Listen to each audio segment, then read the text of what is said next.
Hey guys, it's Kevin again. This is going to be another classic movie review for you guys. Now, this movie I'm going to be reviewing, I meant to review this earlier in the day, but I got really tired and I ended up actually falling asleep while watching this movie. But it wasn't because the movie was boring; it was because I was tired.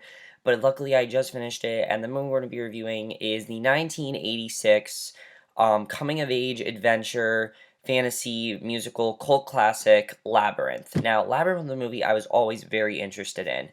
I remember I used to have like Muppet DVDs and I'd see this trailer on it and I was very fascinated by it. But at the time I thought it was like gonna like scare me because I was like really young when I was watching the trailer. And I've always really been fascinated by the story of it, and I figured I'm like, you know what, it's on Netflix. I might as well give this a watch. I've heard everyone say it's amazing. I've heard everyone say it's really awesome. And after watching Labyrinth, what did I think of this movie? I loved Labyrinth. I think it is a fantastic movie. I think it's a fantastic story. It still holds up very well today, and I still really do love it. Now, I do have like one, two minor issues. It's nothing that big of a deal, which I will get into, but let's get to the story. Let's get to the plot of Labyrinth because it's actually really cool. Basically, we follow this girl, Sarah. She is this 15-year-old brat. I'm going to call her a brat because she is a brat. I mean, she's extremely immature. She still plays with, like, teddy bears and toys and things like that. And she's also babysitting her half-brother, Toby, who recently her father, has gotten married to her stepmother, who she doesn't get along with her stepmother, and she's really like pissed off at everything, and she ends up being really upset at her brother Toby, and ends up, she was in this play basically about this guy, about this Goblin King, and she recites some lines from that, and what she doesn't realize is that she actually ends up summoning the real Jareth, the Goblin King, who ends up kidnapping her brother, and basically in order to save him she has to solve his labyrinth, and he gives her 13 hours to solve his labyrinth, and she has to then save him, and that's basically the plot of Labyrinth. And if she doesn't save him, then he's going to turn her half-brother into a goblin, and that's the plot of Labyrinth. Now, I think it's a really cool plot. I was definitely looking forward to this plot, and I think it really works really well. There are a lot of things I love about this movie. There are a lot of things I thought worked really well about this movie. Let's get into the acting in this movie, because the acting here is really good, definitely. First of all, this was, I'd say it's technically a kids movie, but honestly, I wouldn't really consider it a kids movie, more as like more of a young adult movie. It's more of a movie that I feel older like kids should see, like kids like 10 to, my age, 16, things like that. People my age should definitely watch it, and I'll talk about why, but first, look at the acting here. Jennifer Connelly plays Sarah, and I will admit, the first few minutes we saw her, I hated her character. I did. She's a spoiled brat, but you're not really supposed to like her character. But my only real complaint with the movie is that I didn't feel her character was really someone we wanted to follow around till I'd say like the third half, till I'd say like this, till she got into the world of the Labyrinth. Before, she's really annoying, she's just whining all the time. I didn't find her to be an interesting character, I didn't find her to be a character I want to follow, I didn't find her character relatable, but I do like what they try to do with her. I really like the transformation of her character in this movie. Jennifer Connelly did a really good job of doing that. One of the things I thought was really cool about this movie was the way they actually casted people. Originally, Helena Bonham Carter was offered this role, even Sarah Jessica Parker. But the reason they casted Jennifer Connelly is because she looks a lot older than she is. She's supposed to be this 15-year-old girl, but she's so like childish, and she still plays with childish things and things like that. And she really portrayed that character well. She went from, she goes from this really spoiled teenager who doesn't care about work and just wants to, just have her own life and not have to do work and things like that, to a hero. She really does become a hero in the end of this movie, and I think Jennifer Connelly very well presented that. She did a very good job, and especially in the third half of this movie, she became amazing, and I thought she was a great character. And she's really relatable for anyone who, really the thing of her character is that she represents the idea of responsibility. And I think that's why people my age should see this movie, because she really represents the idea of, someone who's not responsible but turns into someone that is extremely responsible, and I love that about the movie.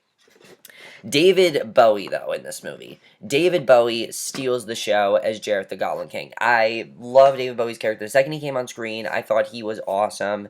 And I just love his character in this movie. He's such an awesome villain. First of all, one of the things we have to credit David Bowie for is that if David Bowie would not have been in this movie, this would not have been a musical. And I can't see this movie not being a musical. He is one of the things that just makes this movie so good. And the second he comes on screen, you love his character. He's such an awesome, badass villain. Like, seriously. And what he tries to do to her, the whole movie is trying to, like, distract her and not let her, see if she really does care about her brother. And I think it's really cool the way he did that. I love seeing that. He even falls falls in love with Sarah, and he does whatever he can to be with her. Even, like, at one point wanting to be her slave. Like, that's how into her he really is, and I really thought that was really funny overall. He has some awesome musical numbers in this movie. David Bowie just killed it as Jareth the Goblin King. He's such an awesome villain, and he really is probably the most memorable thing about this movie. He was awesome.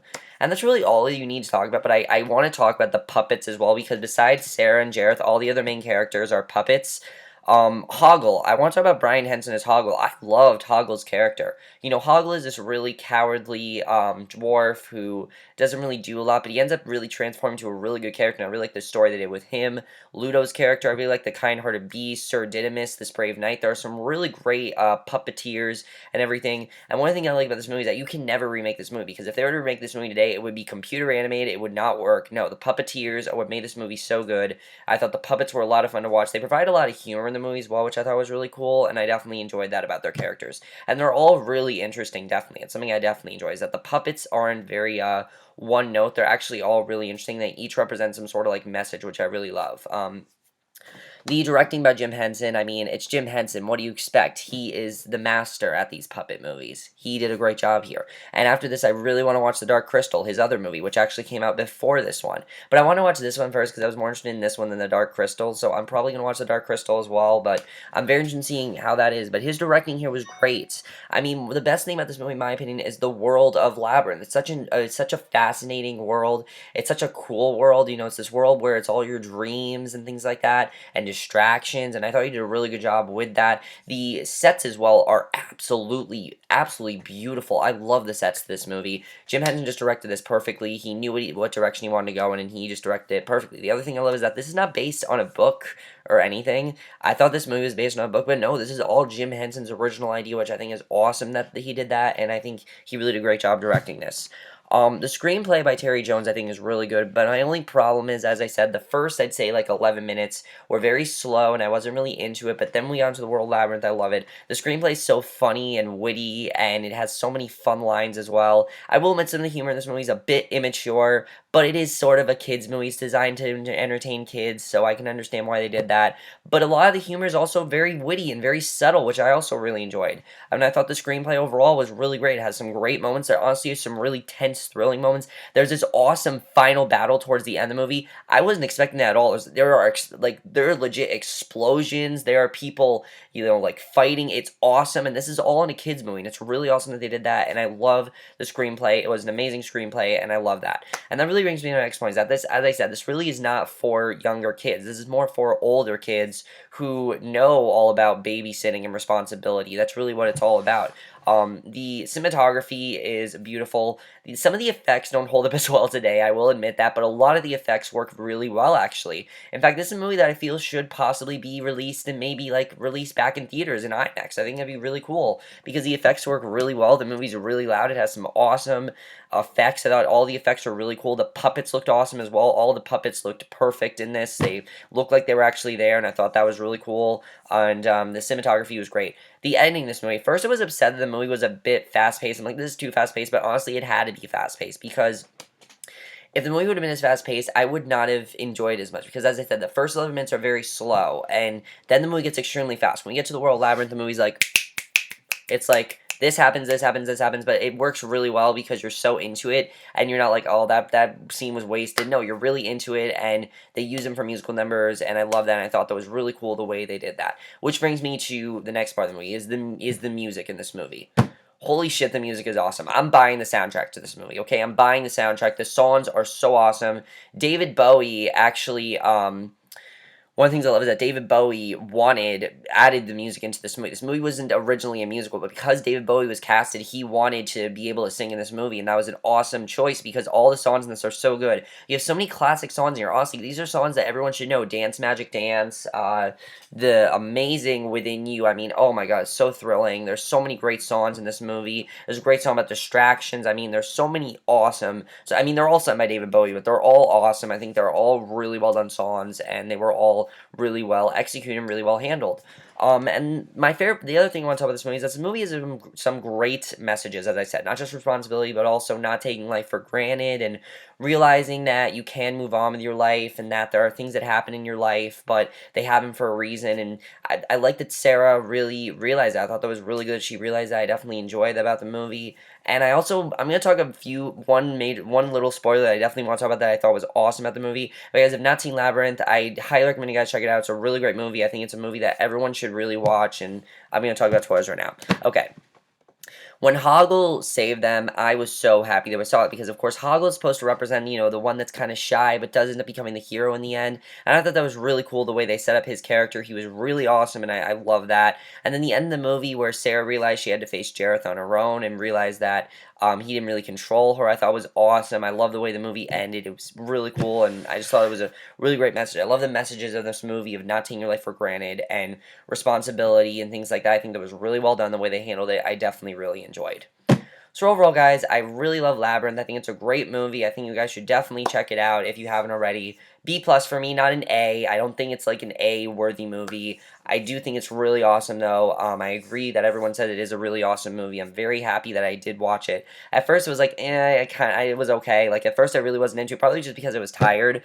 But then when I rewatched, I'm like, this is awesome. I love it. And if you guys want to see a really awesome fantasy movie, highly recommend you guys check it out. I mean, it honestly is a great movie, but as I said, it's not really for kids. I think there are things in this movie that would scare younger kids, probably keep them away from it. It's more for older kids and people who are babysitting and people who have jobs and people who are just like a little bit childish. I feel you should show them this movie. It'll make them mature more, and I definitely enjoy about the movie. It actually does have some great messages of maturity, and it really is a coming of age film in disguise. I mean, even here it doesn't say it's a coming of age film, but I think it's a coming of age film because Sarah learns the idea of responsibility and why it's so important to be responsible and why, how we shouldn't take our life for granted. She really learns that in this movie. I think they really handle that very well, and I definitely really enjoyed that.